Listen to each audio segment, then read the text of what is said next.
Oh, okay na. Ikaw naman. Kaya mo pong may kukwento ko. Oh, baka naman miyak ka. Sa, ano pa yan, yung mga, Ano daw? nung ako naging kaibigan niya, Chat na lang tayo, chat na lang. naglalapit ako ng kanyang loba. Oo. Yung naging kaibigan. Yun, oo, Nagkakaroon tong niya. ino. Okay naman ikaw. Bayan mo. Wala pa punta. Buset! God damn it! Okay na, okay na. Wala ka na tanong, wala ka na tanong. Meron! Ah, meron pa! Sige, bubukyan natin yung talong mo. Kailangan mo! Oh. Ano ba masasabi mo sa isa babae na sumasagot sa magulang at nagre-rebelde pa? Pwede ba Ano mag-chat ba na? dahilan?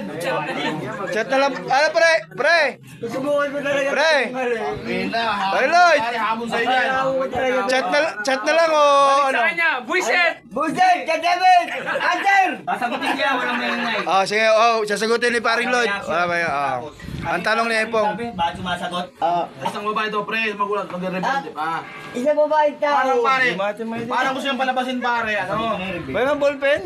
O, rebelde pare. Sulat na lang natin. O sige, ganito na lang.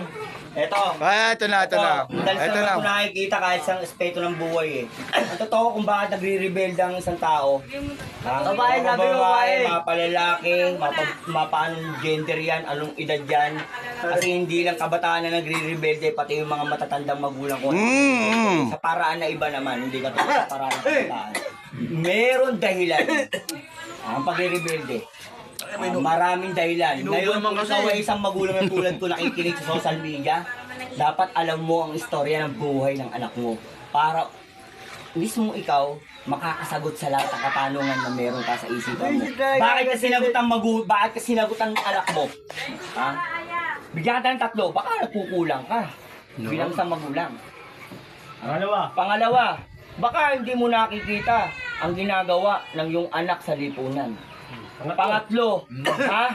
Wala kang panahon para makipag-conversation sa mga anak mo. Pag sama-samahin ko yan, idol, connection yan, tang ina mo. Yun. Alright.